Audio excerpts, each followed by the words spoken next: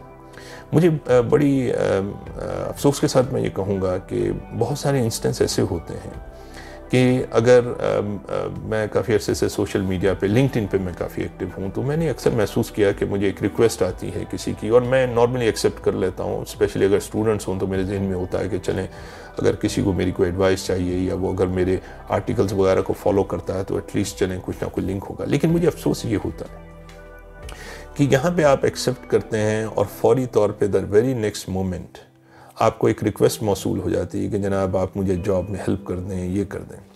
دوستوں میں آپ کو ایک بات بتاؤں, اپنے آپ کو نا اپنی ڈگنیٹی کو کبھی بھی لو پروفائل پہ نہ دیں, اپنے آپ کو کبھی اس طرح تھرو نہ کریں, اس طرح نہ کریں. ابھی آج صبح کی بات ہے, میں اپنے پروفائل ایک میسیج آیا اور وہ میسیج کیا تھا, وہ میرا خیال ہے کہ ایک پروفیشنل نے, اور مجھے بڑا افسوس ہوا, وہ ایک صاحب ہیں کہیں میرا خیال ہے آپریٹر ہیں کسی ریفائنری وغیرہ میں, تو انہوں نے ایسے اپیل کی تھی اس کے اوپر کہ مجھے بڑی حیرت ہوئی. مجھے یہ لگا کہ پروفیشنل ورلڈ میں آپ کو you have to sell your credentials.